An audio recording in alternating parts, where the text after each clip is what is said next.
Our circus assembly will now begin with a musical prelude. This music is part of the assembly program, so please listen quietly.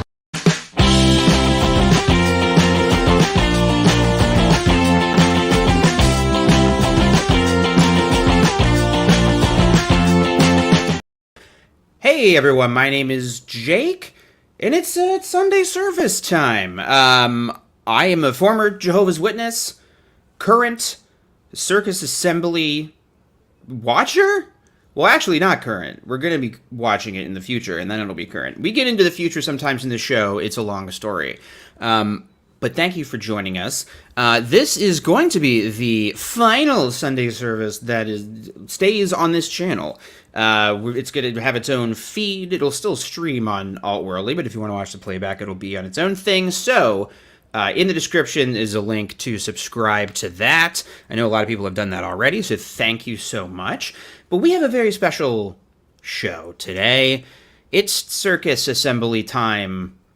If you're a witness, it's time for your yearly, bi-yearly, really long, boring day where you hear the same things that you hear every other week as a witness, except in a different room and with a different level of you thinking it's important. Did that make sense? Probably not, but here to help me make sense of things is one of my favorite making sense of things people in the exJW space. My good friend, exJW Caleb. Danny. Hello, it's Caleb, and it's Sunday service. How is everybody? Good. I love a lot of good energy. Yes, bi-yearly indeed, by the way. Appreciate it. Hey, thanks to Queen of Flatulence. This hairstyle is known as waking up and That's kind of combing so it. I love it. Kind of combing it a little bit ago. But thank you so much to everybody who's here. We're going to be looking at somebody who was kind enough to send me their circuit's official JW stream link to the assembly. So this is not going to be like cell phone footage. That's what I was expecting. I put the call out to my subscribers and asked, like, hey, if anybody like a recording of any weird talks, I'd love to talk about it. And somebody's like, here's the whole convention. There are perks of being PMO. Yeah. So we've got that.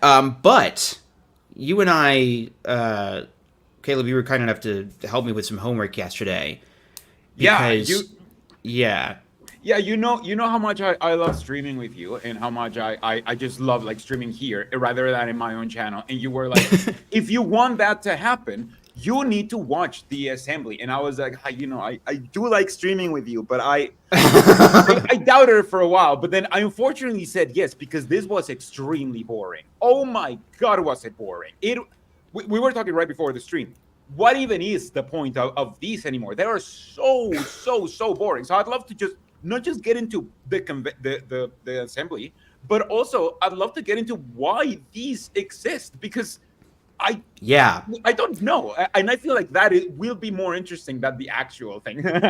They feel, oh yeah, for sure. This will be us straining to find things to talk about a little bit, but there's also a couple genuinely nutso parts that we're going to get to, at least in the morning half. So Caleb was kind enough to help me edit stuff from the afternoon section, and then I edited stuff from the morning section. So we took probably 6 hours of video and trimmed it down to like 40 minutes of watchable stuff. And it was hard. Like, to get those, just those 40 minutes. Oh my God, was it hard? I'm just gonna take off my glasses. I feel you. By the reflection. Okay, quick glasses check-in. Before we get to this, I want to say a couple things. One, Jenny Bloom had a good comment, which is it's the same old information, but this time you have to take notes, which is absolutely, it's like, okay, this one's important, but it's just the same thing that you hear all the time. And sometimes they even just do the Watchtower like normal, which feels like a cheat. You're like, oh, what, I can't escape the Watchtower for even one day? But just before I started streaming and did a little test stream with you, I felt like I needed to check in with something because I have been told by rude people that I look like Jeffrey Dahmer now that I got these glasses. And I was just going off of memory, but I was like, Yeah. I don't think that it's that similar. And I looked it up, and I'm fucking right. His glasses are different, and I don't look like him. This is what the 70s were like. It's not my fault he was born then. Listen, it's not like you look like him.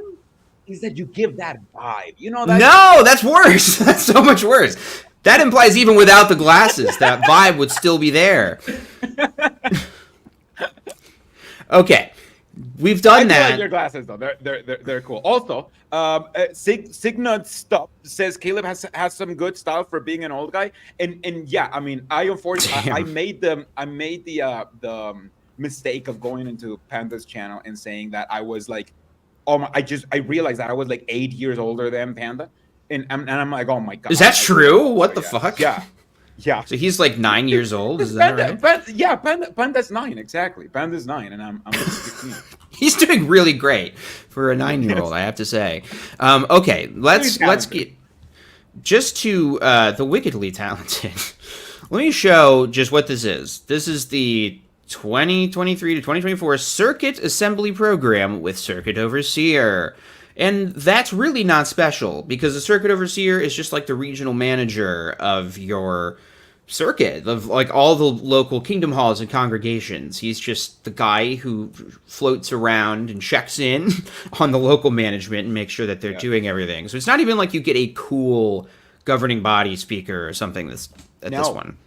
No, there's no governing body speakers. There's no videos. There's no dramas. The best thing we get is just like demonstrations by like 2 people on the platform. That's it. Yeah, that's exactly what I was thinking. Thank you so much, Jenny Blooming. You give the 1990s internet stalker vibe. Like that's the vibe, which is really great. I mean, you pull it off. You pull it off. The 90s are coming back. Yes. Listen, the situation is these are my new glasses, and I can't just get more now, because that was the money I have for glasses were spent on these, because I thought they would look cool. They look cool though. They look cool. And I like them. Okay, and yeah, maybe I eat people and kill them, and I stalk people on the internet, but that's like shouldn't be reflective on my glasses. The glasses, you know? Yeah, exactly. It's independent. We've lost 20 people since lingering on the glasses, so I'm going to move on to the material. Let's get on the stuff. Yeah. Let's get on the stuff. I mean, frankly, 7 minutes in is not bad. No, and really. I mean, I fucking juked you out because I juked myself out. I do have one more thing to say, which is thank you to Soft Knocker for a $4.99 super sticker. Yes. We discussed beforehand there might be stream like incentives, because I want to get some memberships, and here's why: because I get money from them. So I would like more of it, so I can, I guess, dress less like a murderer or creep. Or more. So I can afford into it. Or just kind of triple down and become even more terrifying. So we noticed we are both wearing black tanks underneath our witnessy button-down shirts, and witnessy swooped hair. And I think that if we get enough memberships, like if I get 5 memberships, I think guns out. I think sun's out, guns out. Listen, if you get 1 membership today, I will take off my shirt because it's very hot over here. I know that you have one because you just started out like that because it's hot where you are. And it is also hot where I am, but I am less confident in my body, especially now that I've been told that my body resembles certain famous criminals. Not your body, just your face and your general vibe. Just the face and the vibe. If anything, the shoulders will help distract from the rest of what's happening. Exactly. You have very feminine shoulders. Like it's soft. It will soften. Ask Caleb for fashion advice. Okay, yeah. Hey, Caleb, how can I be skinnier and more Latinx in my vibes? Well, what I do is I got this Jehovah's Witness amulet that I'm so jealous of that. Witness. That shit is actually cool. Yeah. So this is what keeps me lucky and thin. So yeah, I love keeping this as an amulet because I know that the Jehovah's Witnesses would hate that. So that now I use this, like this is my amulet, my personal amulet that keeps me young at my 30, 40, whatever old age I am. I was about to say, you're getting Queen of dementia Flatulence mid-sentence. became a new member. I have to take off my Holy shirt. shit, now it's coming off. 4 more, and you God. might see It's so hot in here. I swear to some God, shoulders it's so on the hot. left side of your screen. No, put it back on. Stop. Okay, let's get to the circus assembly. What does it Yes, mean? please. Also, thank you, Queen of Flatulence. Wait for Jehovah? And how can we strengthen our trust in him? Please listen carefully to our circuit overseer, Brother John Sass, as he presents the opening talk of this assembly. Jehovah. How? I got a little bored in the first 2 minutes of editing. I could tell. I did This does do not- anything to my clips, by the way. This does not carry on the entire time. Impatience can be dangerous. For example, I want to be clear about something. I had to extend my existing drum roll sound effect. It's pretty long. Usually I have to cut it a little short. I had to extend it. It was a moral obligation to put it in. I've never seen that long of a pause in a That's video. crazy. And that's one thing I'm an expert on. All right. So this I only included. It's actually not an interesting talk at all, but that, in my opinion, is what Reverse Uno card does make it interesting. Like, it's kind of a case study in, this is the same shit that you hear every week as a Jehovah's Witness, and so unremarkable that I just thought, before we get into the crazy stuff, that this gives you the sense of what the assembly is. Yeah. And also, before we start, because, I mean, we are already, getting into tangents and shit. Before we start, let's just focus on fashion. Since we were talking about fashion, let's just focus on fashion. First of all, somebody said in the incognito said that tie is bright. That is very bright. Look how much it's like blowing up the yellow, like right in the middle. And also, he has a pocket square that matches his tie, which hasn't been, it has been out of fashion since the 80s. But he has to be the most like that pocket square to me is like an extra effort because he's a circuit overseer. So I feel like as circuits overseers, you always see them try to like dress up a little bit nicer, trying to elevate this stuff, like maybe Status. Maybe like tie clips or like or tie pins and that are connected to It's this clouded. brother gifted me with clouded it up when I saved them. Yeah. So yeah, I don't like him. I do like the jacket though. The jacket's nice. I do like his jacket. This is my Jehovah's Witness bias, but I like the matching pocket square. I think that's it's interesting. Now, when am I ever going to wear a suit ever again, first of all? Never, let alone have a matching pocket square. That's another question, but we should get into Also, this because this... His shirt's too big as well. It's getting wrinkly. Okay, that's it. Well, that's just the Circuit Overseer special. You have to have... It cannot be tailored. It has to be tailored one size too big. Like, it has to be specifically tailored slightly above your measurements. They don't sell them like that anymore. They sell them modesty. You have to get them tailored like that. Yeah, you're like, can I get these ballooned out? And they're like, why? It fits fine. They're like, actually, it fits. You can see that I have a body underneath it. That's not going to work. The homosexuals love how I look right now. Spread collars. Oh, man. I had to get, like, a thing to kind of unshoke my neck a little bit from the tie, just because, like, I don't know, there was, like, little fasteners you could get, just loosen it up a little bit. Yeah. a German newspaper article tells about a story of a railroad crossing. I might make a supercut of him saying railroad crossing, but that's just a note for future Jake, because he says it funny and he says it a few times. Relates that a persistent honking horn of an automobile standing before a closed barrier Forgot I did that. of a railroad crossing, it prompted the attendant there to raise the barriers prematurely. Now, this allowed an impatient car driver to pass through. However, just as he was halfway across, a speeding train struck the car broadside, dragging it 590 feet down the tracks. The article concluded, the 44-year-old driver paid for his impatience with his life. So yes, impatience can be dangerous, but why? Because it can cause us to behave rashly.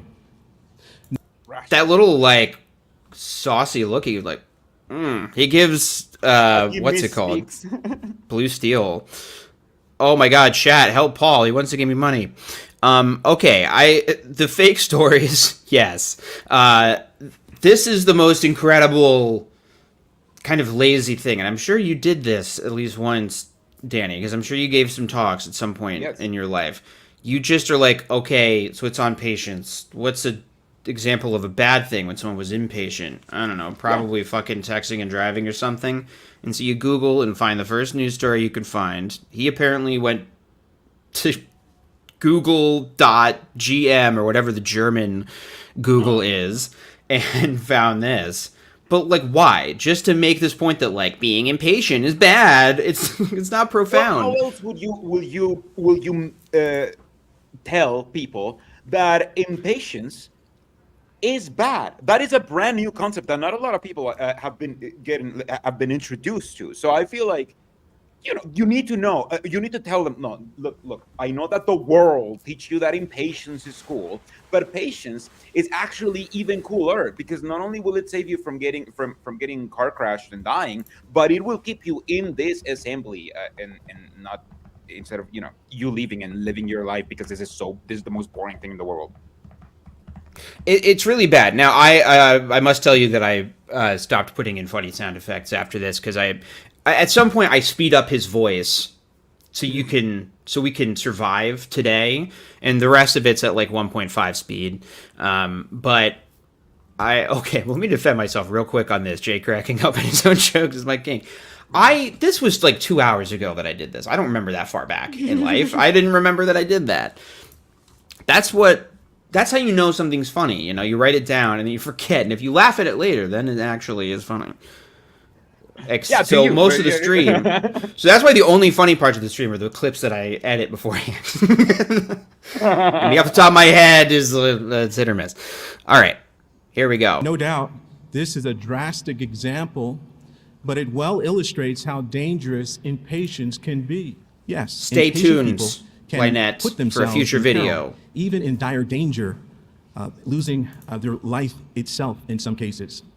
Now, the word patient, patiently, and patience, it appears many times in the Holy Scriptures. Your face. It is a necessity for Christians to be patient.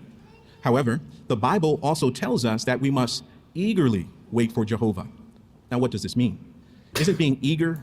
Okay, so the needless definitions of the obvious word everybody knows. Yeah, it's just and he's about to be like, oh, it says eager, but it actually means you have to wait on it eagerly, patiently, and he's gonna. That's exactly try to, make this circle. No, sometimes the Bible contradicts itself, and maybe sometimes the Bible tells you to be patient, but sometimes the Bible tells you to not be patient. And maybe you shouldn't be patient for everything. Maybe that's not what the Bible says. It's just the Jehovah's Witnesses take like this one verse that it says be patient, and they're like, oh, the Bible says be patient in everything right now in the 20th century, and everybody has been patient before, because that's how you determine whether or not somebody's good, because they're patient. No, it's just. You sometimes have to be patient, because that is a good advice, and you're gonna find it in the Bible, because that's the most normal advice ever. I'm trying to tell people how to give me money. Okay, so you're exactly right. That is word for word exactly what he's about to do. And please, I say, Yesenia Jameson, thank you for the super chat. I'm here for Jake's impressions. I say you have first right of refusal for impressions, so give me your suggestions. Let's see if I can do an impression of the opposite. Maybe not this guy, but other people. Well, please turn in your Bibles. So what does that expression eagerly I cut ahead for Jehovah mean? If there's a little blur, well, actually, I cut ahead. It means to serve him whole-souled while waiting for him to act in our behalf. I'll turn him a little lower so we can talk over him. In our personal life, maybe in our case, we may be sick, or maybe we need a place to live, or we're dealing with anxieties. But it also includes waiting for him to bring an end to this old system and establish a new world. And it's a point of interest for us when we eagerly wait on Jehovah, we show him how we feel about him. When we eagerly wait for Jehovah, we love Jehovah. We trust him with our, as the psalmist said, our whole being. And we're eager for him to fulfill his promises and to sanctify his name completely. this is just the normal shit that you hear all the time. This is the thing you hear 5 billion times. This is like the Jehovah's Witness speech. You know, Yes, the average Jehovah's Witness speech. Like if you mush all of the Jehovah's speeches together and you average them out, this is the speech. This is the speech. This is what you get. Yeah, you can like any witness could impromptu get up on stage and give this exact speech at any time. Yes. Yeah, I totally agree. Right. Now help me out. Quoting from the Bible that often. He just quoted like twice, and that's it. I'm cutting ahead a few times. He did read a couple scriptures. I know, but still, like, he's not gonna delve into deep study of the Bible, is he? Come on, he's delving into definitions. Okay, by the way, is Carl Klein the one who like narrated the like old books and stuff? I would have to listen to it. Like, is he the one who kind of had that old voice? I don't know. I would have to hear it first. Yeah. Yes, you feed AI 1,000 JW talks. That's exactly what it is. Exactly. We also had an incognito JW say that they're using ChatGPT to generate their talks, which I think they are uniquely qualified to do, to be honest. Yeah, but not even. I feel like you don't even need to use ChatGPT. Just use one of those like early AIs. Like I forced a bot to like watch all of these chapters of Friends, and then it made me like this script, like something like that, where they were really bad. You would not be able to tell the difference. You don't need something that advanced. Yeah. Okay. So here's another quick plug. I swear to God, I'm only saying this because people are asking about memberships. There should be, like, if you go on my main channel page, next to the subscribe button, there should be like a join button or something like that. It does seem like my page is kind of wonky or something in that regard. But after this stream, whenever that is, 9 years from now, I'm going to do a members-only stream for patrons and members because I do one of those on the last Sunday of a month. So stick around, and we'll maybe work on some impressions. I was going to pull some clips for some shit I'm working on, edit a little something together.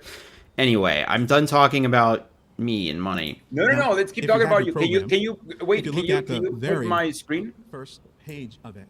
That picture. What am I supposed to see? Oh. Here is where you join. Just you're watching right here. This is us. Look, this is me right here. Wow. Right. Really this cool. Is next generation this technology. This is where you join. I haven't joined because I support you on Patreon.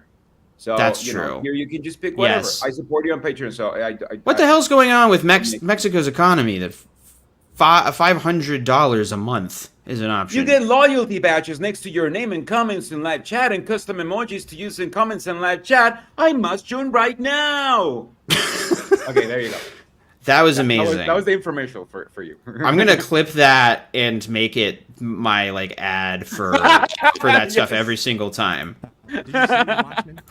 That'll be like my Patreon thing. He's eagerly waiting for the right. Yeah, you're right. I've noticed that. It doesn't work on the app. Struggle to stay up all night, especially during the last few hours before dawn. Yes, so with us, just as a watchman has to stay awake. And is confident that it will. You get it. Okay, so this guy sucks. I'm going to skip past him. He's actually even more boring than I remembered. Okay, so let's get a little more awkward silence, though, because those are fun.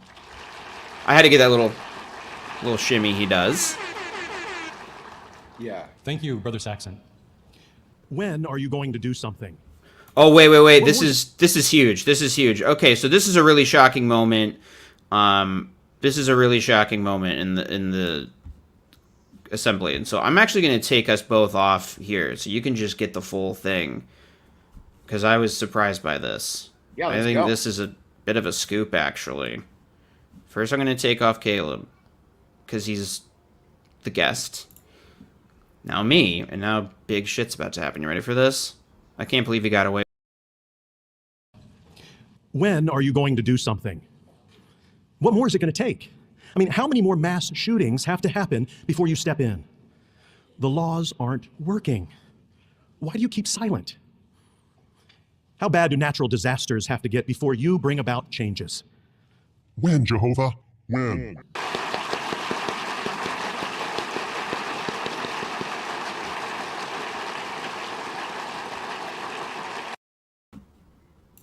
Okay, that wasn't actually how it ended, obviously. But that... No, but like you mentioned school shootings and shit. He really does start his talk like that, but then I just cut to this like intense applause that he does later. I'll show you how he actually continues. But I thought that is a fucking hard way to start a talk. That's hardcore. And also thanks to Paul Yerkes for becoming a member. Appreciate you. Also, as Deanna Dion is saying, that is a JW pin. It's just a weird JW pin. It's really I've never weird. I seen a wanted pin like to that. I wanted to show this guy because of his amazing pin. Yeah. I've seen this on like Etsy shops. It actually looks like the old Watchtower. You know what it is? It's the JW that they used to have on the old convention programs and assembly Yes, programs. the JW that they had when they announced that they were going to be like Jehovah's Witnesses. When Yeah, the JW that people were like, "What does JW mean?" I'm pretty sure it's this, or at least like it. I'm too JW brain broken. I swear to God, like it just. No, but Some here, people like I think had about like normal shit, you know. No. Not us. Okay, so this actually bothered me even when I was a witness because I felt like it was idolatry. Like functionally, what is the difference between this and a cross, crucifix, whatever? It's no difference. No. The only reason why they don't wear the cross and crown is because they don't believe in the cross, but they just needed a new symbol that they do wear, apparently. Yeah, but it's just icons are very important for not just for like cults, but for any kind of like group and. You know, you want to have like a symbol that you're like this represents me. Yeah, exactly. So I feel like that just tells you that just humans just love symbols. Even when Jehovah's Witnesses were like symbols are horrible, actually, they ended up adopting symbols after all because it's just human nature. Yeah, absolutely. All right, so now let's see how this actually went. He really basked in that. When, Jehovah? When? When we personally experience intense or prolonged trials, or we see our loved ones go through something very difficult or devastating, we may find it difficult to wait on Jehovah to act. In this three-part symposium, we're going to see how Jehovah's servants of the past eagerly waited on Jehovah. Innovative stuff. You're going to look at 3 examples in a symposium of equality. Wow, waiting on Jehovah. A speech about waiting on Jehovah. What is this? The average assembly ever? It's just... Yes, I know. They phoned this one in, I think. They really phoned it in. I was telling you this. I did not know that because I had stopped going to assemblies. Obviously, I don't watch assemblies anymore. So I did not know that assemblies had continued to be just as boring as when we were in it. Because I feel like everything else has changed, but somehow circuit assemblies haven't. Like they're remaining the same, and they're extremely boring. You touched on a really good point that everything else has gotten like at least a little bit more interesting, or at least a little bit different. None assemblies though. I agree that was a great point that I made. I also have to say, like, hey, damn, thanks, Culty Talk gifted 5 memberships. That is super awesome. I don't know how that works. Shared as well. I think they just... Oh, shit, you're right, I do. I think that's how... I think they just divvy them up automatically, maybe. But, uh-oh, here come the shoulders. We're getting a little chilly in here. Sorry, now I feel weird. I feel naked. This is... I don't like this. You're not wearing an amulet like me. That's a good point. I have string cheese. Does that count as an amulet? The string cheese amulet is not a bad band name. All right. Our children are now being referred to as the lockdown generation. If it's not another school shooting causing a lockdown, or another type of aggressive action by a bully, or a government that wants to go to war, it's going to be some type of unrest, whether it's political, national, or racial, that's going to have an effect on you and I. And that doesn't even take into account the natural disasters that are wiping out entire communities. Because of these things, anxiety is at an all-time high, and it is especially affecting our young ones on an unprecedented level. In fact, he's thinking of the children, Danny.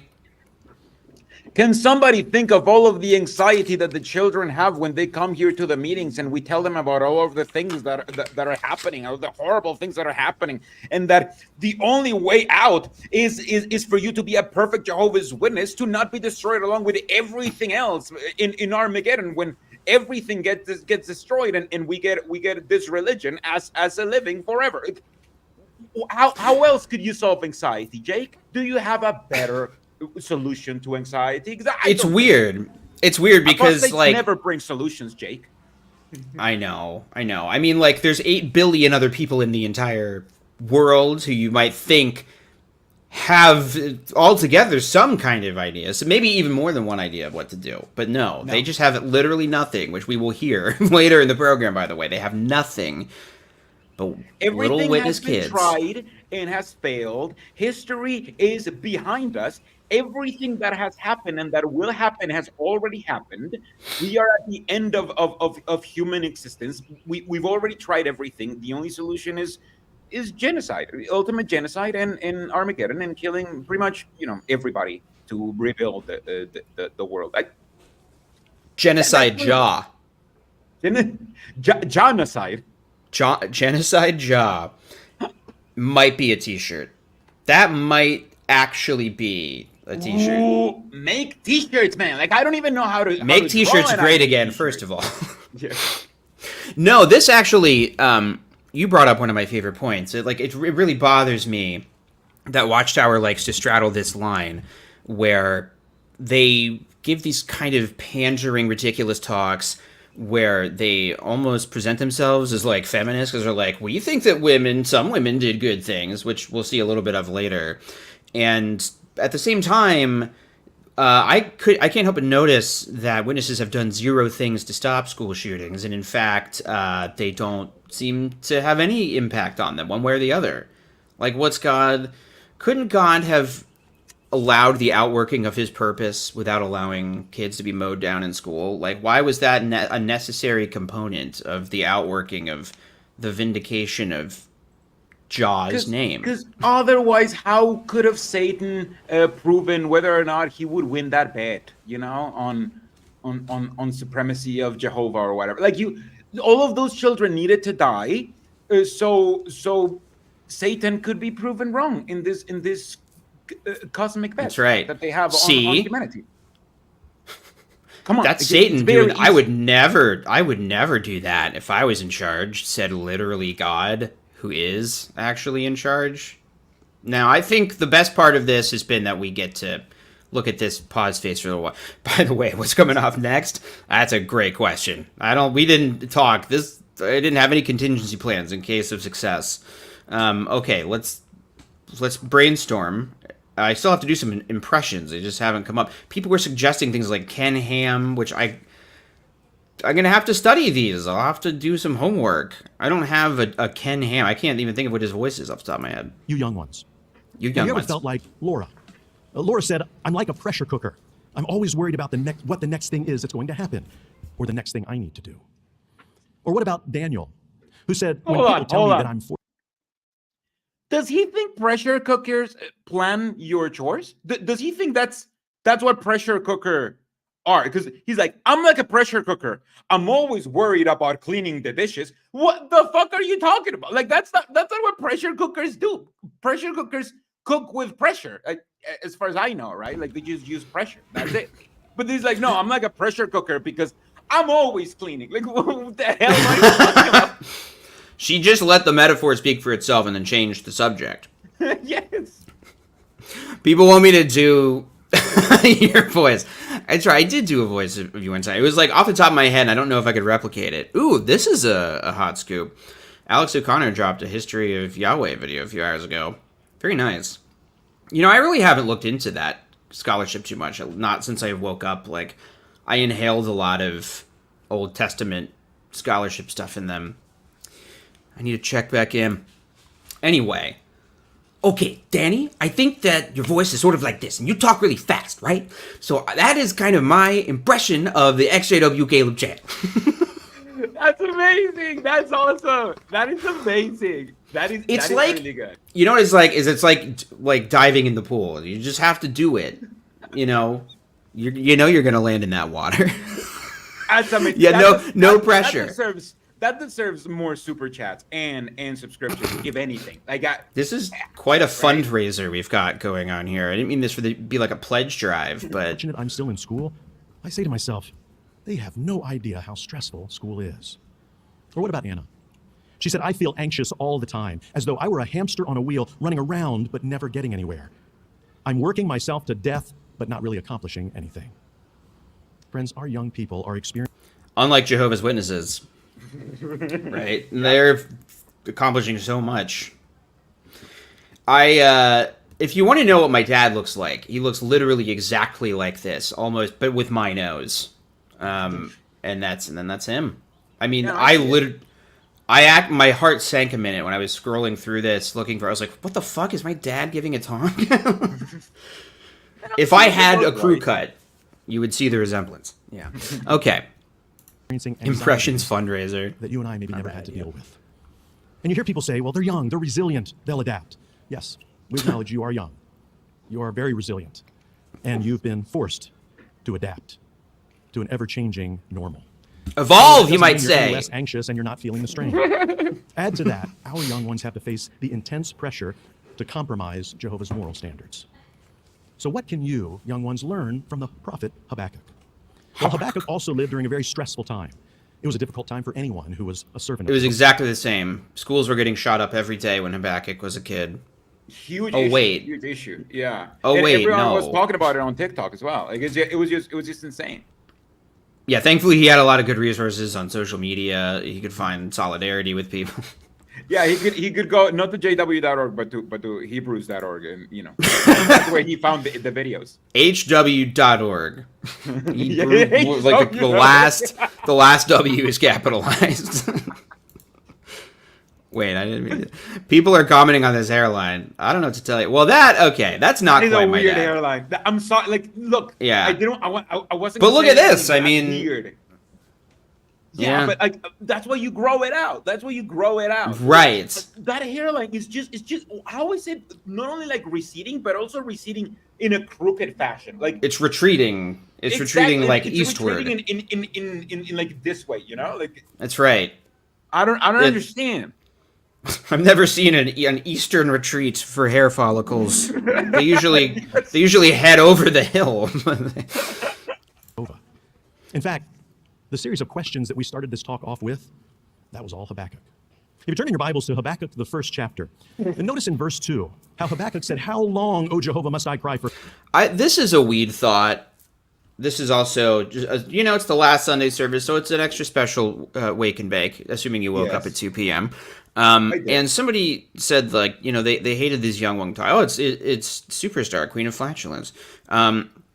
Thank you for being a member, by the way. So I hated these too, and I think my weed thought is I had a hard time believing that the person giving the talk was ever a young person. Like, they just felt like some ethereal Jehovah's Witness guy that just existed, like was born on stage like that.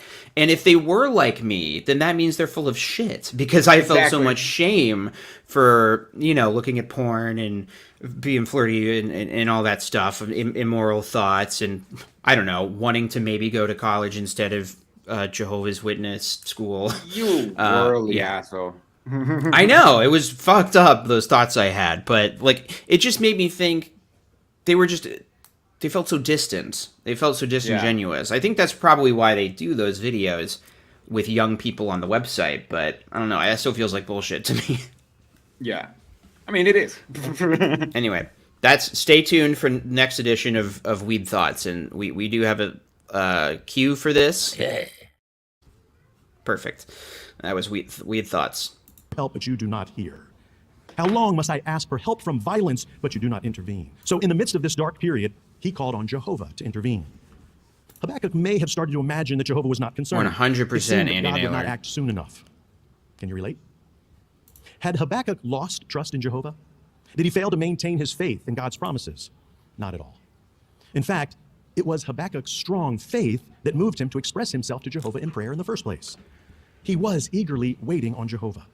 So what's the first thing he did in the face of all of this violence and oppression? He went straight to the one source, the only one who could make a difference. He didn't sit back and rest. He got involved and eagerly approached Jehovah in prayer. By doing that, get involved in your community. Approach Jehovah in prayer. Organize. Yes. Get involved and do activism by starting praying right now. Direct action. There's so many children suffering. Pray already. What are you doing? It was really hard to give the anti-porn talks. Those are really tough. No, I think I managed to always avoid mentioning pornography. I would come up to it when you read the Watchtower sometimes, a paragraph with porn, and I'd be like, good Yeah, thing I'm it's not gonna comment. been several hours since my last indulgence. I'm sure it's worn off by now, and the Holy Spirit Exactly. has fixed all that. Yeah, no, I would never comment on porn shit and stuff because I mean, look, you have to be a little bit hypocritical to be a Jehovah's Witness, like present your best self instead of your actual self, like not your best self, but like your more Jehovah's Witness self instead of your actual self and all that stuff. But I was never like that hypocritical where I was like, oh yeah, porn is horrible and damaging, and that's why we have to like get away from it. No, I'm like I literally just watched porn right in the bathroom like just now because it was so boring. So yeah, no, I'm not. No, I can't say this shit. I have to do some more research, but I went down some rabbit holes yesterday because I took my ADHD medicine. What I've learned is that it's not that my mind it can stay focused on one thing effortlessly. Like I will still jump to a different thing, and then I will be hyper focused on that thing. So just any stray thought then becomes a new obsession. And I started looking at infantilization because I was pulling clips for this video that I'm working on, and was wondering like, is there any like research on infantilization and stuff? And it is like this infantilizing language that they use. Yes. Here's why I started talking about something completely different, is because I almost started talking about porn, and then I was like, do I really want to get into a long spiel about pornography and religious people? No, I don't actually. I don't want to talk about that. I already feel exposed with my shoulders and neck out. So anyway, the 2013 porn thing was super awkward. Which was that? Oh, yeah. It was like the cover subject. We were literally giving out like porno mags. That's Not awesome. those kinds. Don't worry. Before you slam the door, let me explain. He was showing that he had not given up in despair. Now, it's obvious he was troubled because he couldn't understand God's timing or the reason why Jehovah allowed him to be in such a painful situation. Good idea. However, by Jehovah inspiring Habakkuk to write down his concerns, Almighty God provided us with an important object lesson. What is it? We can't be afraid to tell Jehovah about our concerns or our doubts. At times, maybe we feel like Habakkuk. Why? Why? He already knows them. Why is he doing this toxic thing where he's like, no, but I want you to say it? Like, what is this? It's just it's the worst. It's don't just like that. such textbook Jehovah's Witness shit. It's just textbook Jehovah's Witness shit on Habakkuk. That's it. Habakkuk was Jehovah's Witness. He had Jehovah's Witness issues like school shootings and all that shit. And Yes. and he got into activism by praying, which is what you should do. Like, oh my god, it's just so boring. That's right. That's right. He really took action and said a quiet sentence to an invisible man. Okay, so redundant as well. Like it's just it's just Habakkuk could have been replaced with literally any biblical character, and they were like, yeah, ex-biblical character experienced issues, but then trusted Jehovah and prayed. Yes. Happy ending. It's just that's the story. That's the Jehovah's Witness story for every biblical character. Yeah, and every slight inconvenience that any Bible character ever had can be extrapolated to like this kind of talk. Like it's kind of Mad Libs, which by the way, I want to state while we're doing full ADHD, I did not take my medication today. I don't know if that's coming through. Nice. I had an idea and I texted a friend about it who knows something about AI, My Little Pimo, in fact. This was a weird thought I had, I think last night. But it was, if you could use an AI program, upload like the Gospels, just like the Gospel account of Matthew or something, but have it remove all of the adjectives, verbs, and proper nouns so that it could create a Mad Libs of the Bible. So like, you could have a prompt sheet, like just like Mad Libs, where it's like, all right, give me a name, give me a funny word, and then it would insert it into the Bible, and you could make like funny Mad Libs out of Bible accounts. I think that's $1 million idea. I want to do it right now, just talking about it. It would be funny every time you did it. Okay, so it was important for me to get that on the record in case anybody ever does it in the future. I will claim it was my idea and sue them in the court of law. And I'm sober as a priest, so Yeah, you're sober as this guy. his like the shade of his glasses kind of looks like the leftover backwash of beer at the bottom of the glass a little bit, We like listen kind to of Jehovah yellowy. with Yeah. full trust. We read and we study his word, and this gives us hope. We hear about his promises through the instruction that the organization provides, but we still may wonder, when will the pain end? And that open conversation with Jehovah gave him a calm heart. As a result, he was willing to wait patiently, trusting that Jehovah. Don't get snippy with me, young you ever had to man. wait for a bus or train? God send it Uber? Jesus, Maybe presumably. a Bethel driver. How do you wait? Do you just sit back, curl up, and take a nap? Well, no. You're eager to get going. Oh yeah, this is a weird Bible account Maria's talking about, where like he knew ahead of time that like the wife would cheat on him or something, and God's like, yeah, but you gotta marry her anyway, idiot. Yeah. Get cucked. And that's supposed to be like a valuable lesson in trusting God and having a shitty life for no reason. Yeah, I God might was have not like, gotten the right lesson out of it. No, God was like, marry this Lucy, because obviously she's gonna cheat on you, and then when she cheats on you, you have to forgive her, and that would exemplify how I forgive my people. I think look. Habakkuk was just a cuck, and he just wanted a little Jehovah blessing. All right, that's it. It's fine. It's fine. It's fine. It's just Maybe God was like what they are. Maybe God was like, yeah, look at you. Whoever you marry is going to cheat on you 100% for sure. So just take that as a given going in and be prepared to forgive when they get sick of your ugly face. Maybe that's what God was saying. Yeah, he was like, But no, we just you don't don't know. see. Being a cuck is Jehovah's plan for me, because this is how much It of a is. cuck God is for you. Genocide Jah, cuck entrepreneur. Yes. He cucks Joseph. He's like, good news, your wife's pregnant. He's like, that's impossible. And he's like, well, there's the bad news. It's my baby. And also, she's still a virgin. I just really ruined everything for you. And now people are going to think that you didn't get married first. Sorry if that kind of messes with your life, Joseph. Yeah. Anyway, oops. These are the whatever. men's I mean, rights I care about. Yeah. God was like, what was I gonna do? Not pick a teenage virgin? Come on. Yeah. Like what?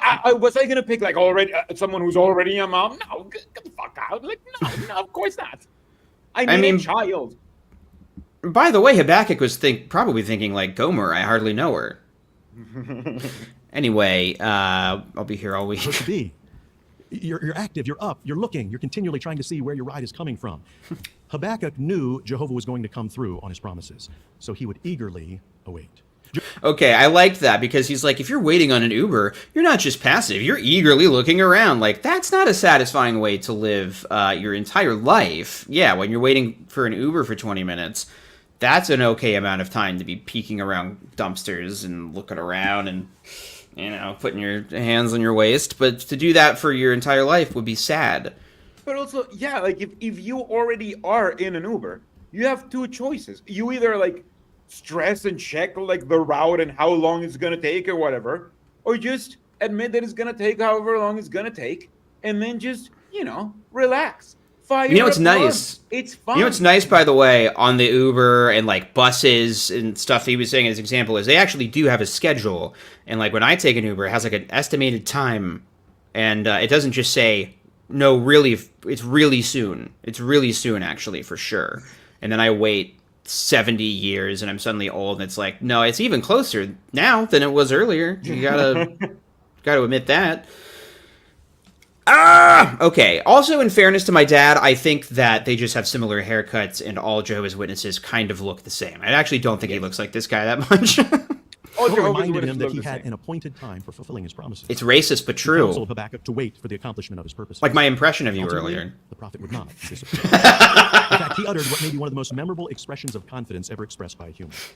Habakkuk chapter 3 and verse 18 shows him going from the frustration that he had in the beginning to joy, when he said, "Yet as for me, I will exult in Jehovah.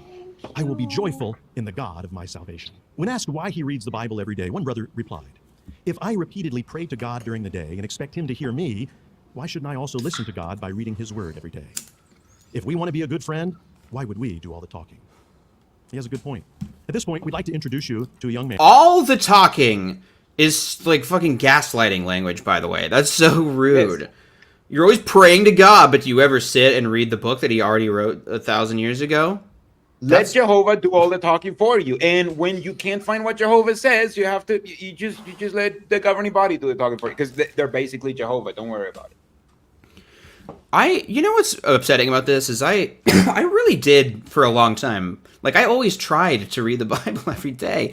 And it's like, I could have read so many more books that I now feel like I'm playing catch up on if I hadn't done that. Like, if I had read 5 minutes of every, I don't know, like, classic novel you're supposed to read, I could have at least read like one Charles Dickens in all that time. Yeah, but I mean, I feel like I could have actually read the Bible if I didn't have to abide by Jehovah's Witness standards and explanations about the Bible. You know, like, I feel the Bible by itself is far more interesting than the Jehovah's Witness version of what the Bible says. I could have read the Pickwick Papers. You know what I mean? It's kind of like the Amos of the Bible. It's like, that's not going to be your first choice. I don't know. I've never read the Pickwick Papers because I had to read fucking Amos 9,000 times. You could have gotten into Lord of the Rings. True. I actually did do that as a witness, though, and I felt guilty for 1 second. Okay, so this is where I should bring down my manic lounge singer vibes for a second, because this is actually incredibly depressing. I'm including it because we're laughing at how boring and lame this is. I'm blurring out this person. I blanked out their name and information, but on assemblies, they do interviews with, like, you know, people in the area, unlike the kind of shiny pre-recorded interviews that you get. And so they interview this kid, and he talks about his health problems on stage, and it really hit me because I had to give it like a couple interviews like this about like dealing with my health problems and how Jehovah and the congregation helped me, and you know, now here I am. So sorry, kid, if you're watching this. Been going through some very anxiety-filled times. Logan, let's ask you, what is it that makes you feel... Also, I think this is very exploitative and gross. Orthopedic bone condition called MHE, which basically means my bones grow tumors. They can grow very large and become extremely painful, especially when they impact my nerves and my tendons. They've even torn straight through some of my muscles. Unfortunately, the only treatment for my condition is surgery. So far, I've had 8 surgeries, removing over 60 tumors. Some so large that my surgeons compared one to the size of a grapefruit and another to the size of a softball. Well, thank you for sharing that with us. Now, in harmony with this surgery, you had to, relocate for a little bit? Yes. So last year, my parents found very amazing orthopedic surgeons that are very familiar with my condition. They're located in West Palm Beach, Florida. So last year, I went for extensive treatment down there. We expected to be there for about 5 weeks, but my condition had gotten so severe that I had to have 4 surgeries, and we had to be there for over 5 months. So what's helped you to trust in Jehovah? Prayer helps me trust in him. So, like, that's the lesson, you know? No actual personal compassion for this kid. Like, you're not getting any flavor of what he's like as a person, his personality, his interests, really. It's just like, give us your sob stories so that we can get attention for claps, you know? And bolster this harmful religious belief. Yeah, like, give us your sob story so we can make it about Jehovah and how Jehovah has been there for you. Also, like, this is my personal, like, I'm very afraid. Like, I'm a very old man, not just because I'm in my 30s, but because I am very afraid of hospitals. And I don't like going to doctors and you know, getting my blood taken out and all of that shit. Like, last time I got a cut on my finger, I almost passed out. I wish that was a joke. I wish that was a joke. I'm sorry to laugh. It is very. I don't know. Like, it's very. I feel something inside. Like, when somebody tells me about all of their surgeries and all of that stuff, I feel like extra for them, because I'm like, man, like, that's just the worst. You've had to go through like all of these surgeries, and then all of that is just for Jehovah. Like, it's not just, okay, like, this is what I did, like, this little thing that I did that maybe somebody else can. No. Rely on Jehovah. Just watch JW Broadcasting. If you're waking up from a surgery, just put JW Broadcasting and watch Stephen Lett. Like, that's it. It's just horrible. That'll make you feel awesome when you're writhing in pain from tumors, is that face. You know, I want to push back on this a little bit. Not that Chandler's saying anything bad, because that's obviously like how this comes across, you know. But having had to do these as a kid, and I think this kid said he was like 17 or something. So it's like he's older. I mean, I was always like I was always pretty much like this, even as a kid. My parents would I would do impressions of the Looney Tunes and all my favorite cartoon characters, and my parents would make me do them for their friends. I did have a personality, but when you do these interviews, they just leech all of it Yes. out, and they make it sound like every other interview you've ever heard. So it's well, brother, I was born with this condition, and that means this. It has to sound dignified. Yeah.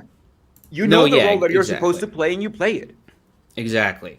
That's a really good way of putting it, I think, is that he's playing a role in this context. Yeah. I think that's what I find extra upsetting about it, is he's not able to talk about it in a way that is I don't know, healing for him or just even true to him. But obviously he's in a cult, so Yeah, but later, years later, he'll get to make a YouTube video and work it all out. But it's important though, because I feel like that is a big insight. When you're a kid, you imitate what adults do. This kid has been going to assemblies and conventions all of his life, since he has been growing up, going to them.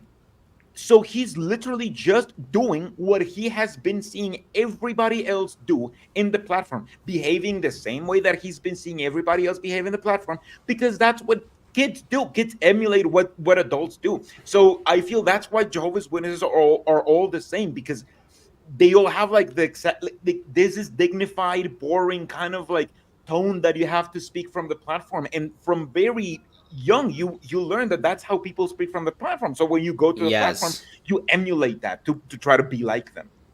Exactly.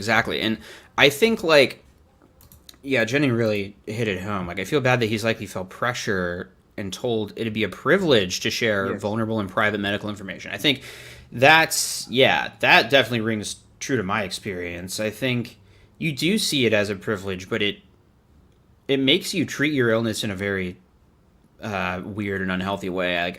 I remember as a student in school, my biggest fear was just being known as the sick kid, because I was out a lot, out sick and getting treatment and stuff, and it was really made me self-conscious about it. And then to make somebody get up in front of hundreds of people and tell that story before they really know what they're doing, it is fucked up. Now, when I talk about my problems in front of hundreds of people, I at least know that I'm doing it authentically and in my own voice and for reasons that I understand. Yeah, and your own terms, and you handle editing, and it's you. At the end of the day, it's you. It's not just your story in culty terms, in culty tone for cult members. It actually means something when you do it here. Yeah, actually, we can skip past this because it is it's depressing. But you got it. This is the thing that caused this guy to take up all the applause for himself. Thank you very much, Logan, for sharing that.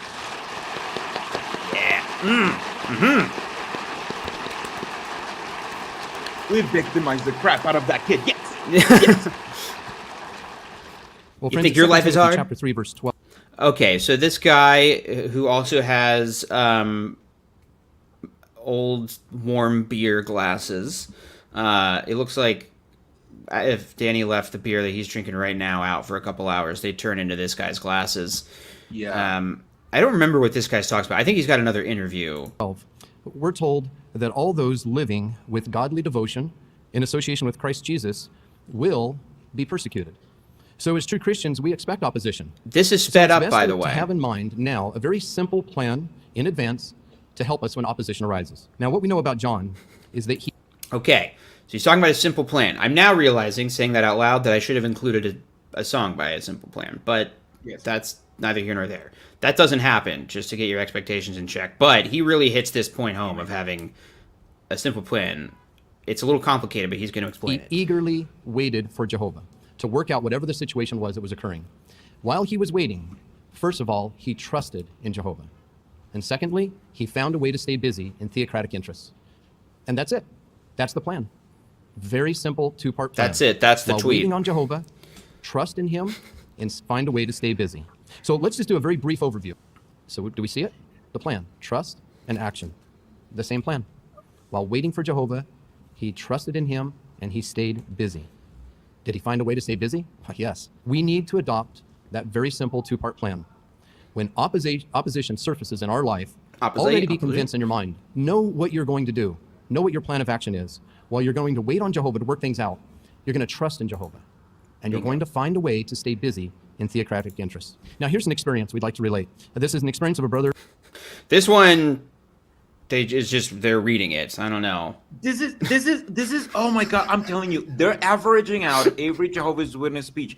He's like, I know. Hey, problem. Here's solution.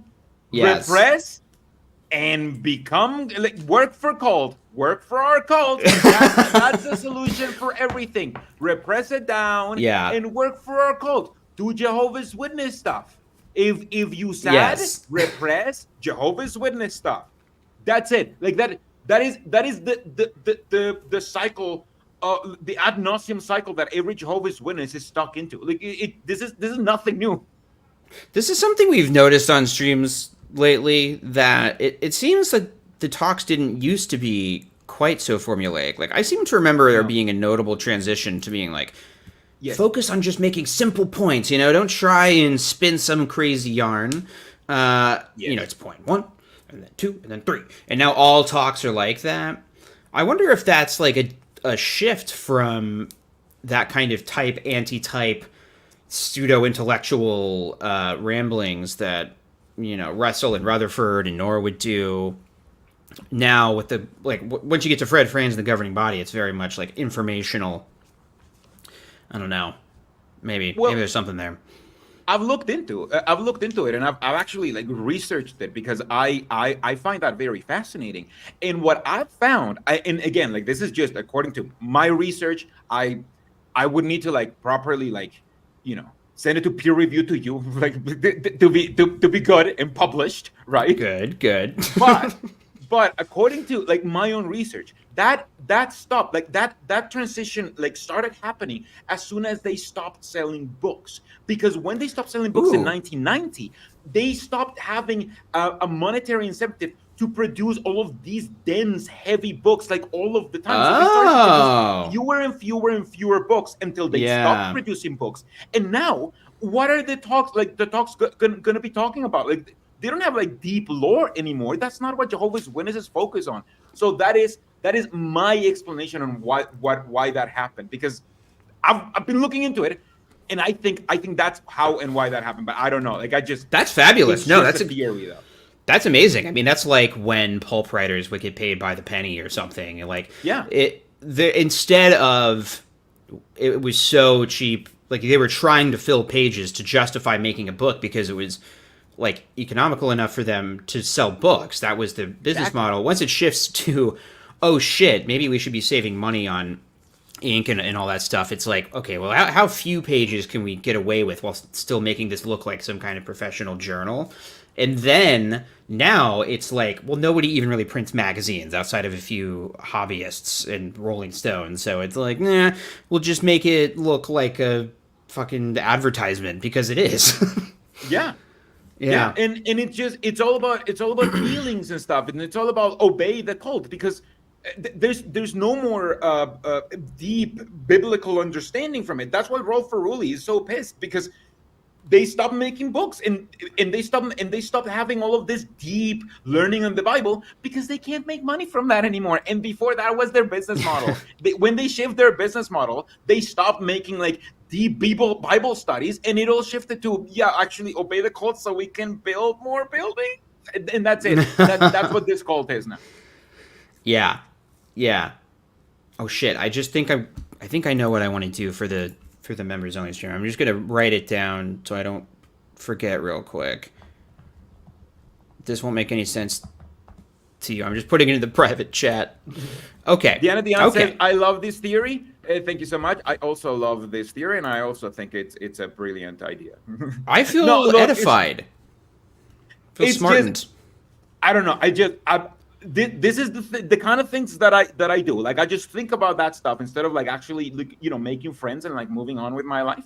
That I do this stuff. So, please don't be. Me don't be too. impressed. Now, did I also go out on a nice date with my wife and have a lovely evening with the dog outside and nature? Yeah, okay, whatever. But I also spent like 3 hours reading shit about like the effects of infantilization on the elderly and on religious communities. And, why did I do that? None of anybody's business, quite frankly. This is why nobody watches our videos, because we spend a lot of time into like these very deep cut kind of issues, and then we make videos about them, and it's just interesting to us. Like, that's it. Like, nobody cares about us. Like, that's why I think it's just the first ones to watch our videos is just us. Like, I'm like, oh man, that you're cooking on that video, Yeah, but then, no, that's true. You don't get views. That's the And first. vice versa. Yeah, we for sure get one on each, and it's each other. Yes, exactly. People are liking this theory. Like it. All right, good deal. Thank you. I think this I may guy's. make a video about it. I was about to say that's good. That's really good. Yeah, His name is I should. Danlo, and his wife. When their hometown became engulfed in war, they continued to attend the meetings. They preached the best that they could. They shared their food and their other This is also insane, and I did not put in funny sound effects, but by God, I wanted provisions to. with brothers and sisters. And then one day, Danlo was approached by armed soldiers, and they demanded that he renounce his faith. When he refused, they beat him. They pretended to kill him by shooting just over his head. You can imagine how terrifying this was for him. And then before they left, they told him that upon their return, they would rape his wife and kill him. So friends, put yourself in that situation. The brothers in the congregation stepped in to help him and his family. They put him on a train. They quickly got him out of the area to a safer zone. They helped him to get food. They helped him to find a job, and they helped them to find a home to live in. So they stood up. They acted urgently in behalf. But now, what did Dan? Yeah. There's a story that sounds real. Sounds like we have all the details there. Yeah, like it really. Oh my God! This is such a. I feel like this is such a like third of a story. Like, and also like if let's just take it at face value. If you're being threatened by someone like from your government, then you qualify for like to go and ask for how's it called, like amnesty in a different country, and then the country has to do all of this shit for you. Like they have to like get you like a place to be and like a job and all of that. Like this isn't only Jehovah's stuff. Like no, this is literally like human rights. Like this is what basic humans have managed to like admit. Like this is a time where we need to like step in and help other people, even in our capitalistic society. So it's like, what is this guy talking about? Like making it sound like only because Jehovah's Witnesses existed, this guy was able to do all of that stuff. No, that's literally his right. Like, if anything, that's how it should be. Yeah, exactly. And I think that's what's upsetting about it, because you're going to see the lesson that he pulls from this next. And it is like, only Jehovah's Witnesses could ever band together and do anything. Even though the only people who have ever made social progress in the history of the entire world is not Jehovah's Witnesses. It's people also, who could only do things because they were not Jehovah's Witnesses. Sure. Also, I just wanted to ask you, when did you cut this into clips? This morning.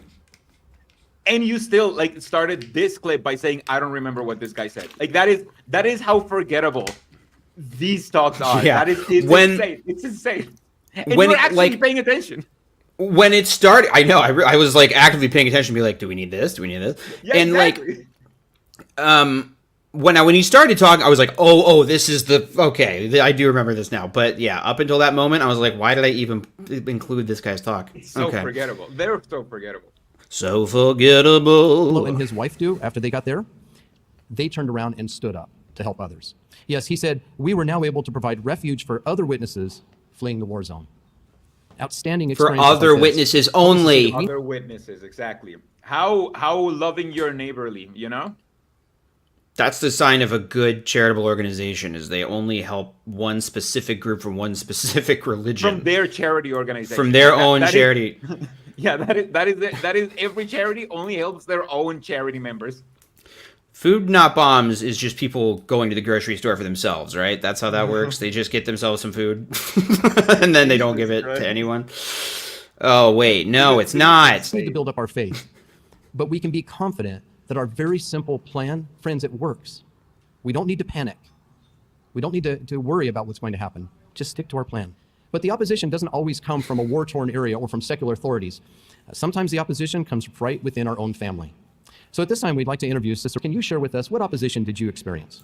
Yeah, I cut out her name. So this is a little, I guess I'm about to say like, oh, trigger warning. Should have given that a lot earlier. I just forgot what the other things that were said. So that's my bad. But yeah, this is like, she talks about a, non-witness family member and how she had to be so witnessy and give up what she thought were her dreams like a fool. And this kind of stuff drives me crazier than anything. I saw somebody comment earlier that when they were PMO, it was like the exploiting of young people's experiences that really upset them. And that was my experience as well. It's like, for some reason, it just feels different when it's somebody with their whole life ahead of them. It just doesn't, they just haven't had a chance. Yeah.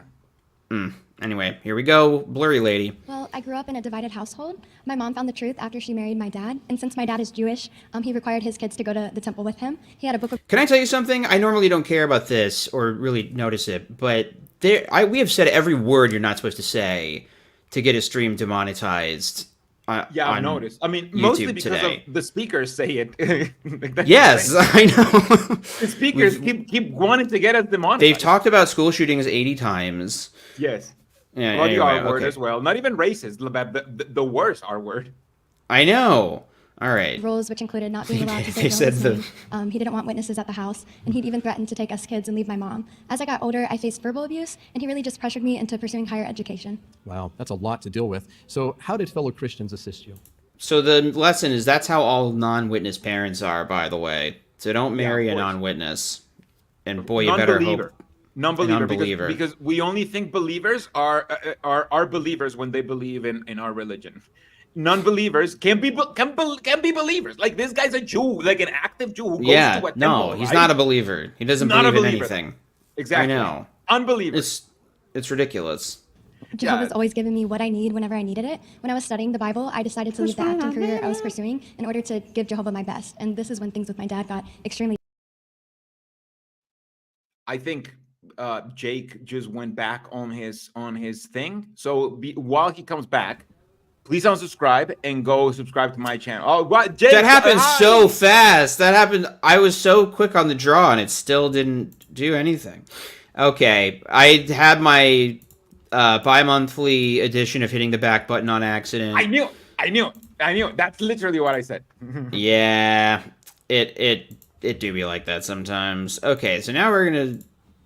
Is it me? We can fast Yeah, forward on past Jehovah. this Blurry lady. I bet We get Blurry Lady, like she also looks attractive, and I can't help but notice that I saw her without the every blur, time- so. No, I'm Every kidding. time that Jehovah's Witnesses pick like women, like young women, like they have to be really attractive. Like to be on the platform, they usually Yeah. have to be like conventionally attractive. And we see that not just like to be on the platform, but also District to be on conventionally drums. attractive. It just, I Regional- don't understand. Regional conventionally attractive. There's something there. I just you go on. I think it's because it's just a very misogynist organization. That's why, men can just be whatever, right? But women, especially when they're like young, they have to, or when they are like an icon. They have to be, beautiful, conventionally beautiful, Yeah. like, by the conventionally attractive standards and all that stuff. It's either between that, like that is the most benign explanation that I can come up with, because the other explanation is that they're actually targeting these women because they, like the people, like say the speaker or whoever wants to, like whoever's asking the woman to come in, like he actually has an ulterior motive for having this person be, which it wouldn't be as charitable as my previous explanation. So it's a creepy thing nonetheless. Yeah, absolutely. And I made a plan so that when opposition comes, I could respond confidently and respectfully. I'd pour out Oh, my she did feelings the and thing that prayer to talks Jehovah. about. And viewing my dad as a potential fellow believer helped me to stay positive. So I just used this opposition as an opportunity to draw even closer to the Father that truly matters, and that's Jehovah. Thank you so much. Really appreciate those comments. Okay, thanks. I think I skipped the part on accident where she talks about wanting to be an actress, but she gave that up. But He says to obey the Father that truly matters, not my Father. Like that's basically what she said. yeah, Not to obey my shit. Father. He doesn't truly matter. the father that truly matters is this religion, Jehovah. Like, what? That is insane. That is insane to me. Like, Yeah. that is almost like hateful speech. Like, that's crazy. It is. It's really upsetting. Hey, you know what's the opposite of hate speech? Is getting a nice super chat from R. Thank you for remonetizing What? a video. I wanted to. I was gonna say. I think by definition we have determined, Slighted Laser, that you are not questionably attractive. You are, because if you were allowed on the platform, you're an attractive person. There you So, go. I That is mean, how it works. the father that truly matters. Yeah, Unbelievable. I was only in the platform as a kid because I was a cute ass kid, but that's it. You know? And then at a certain point, it's like, we don't need that guy on the stage Yeah, anymore. yeah. Yeah, I've noticed too. For me, it was like, well, a cute kid, yeah, sure, put him up on stage. A Yeah. gangly teenager, I don't know about that.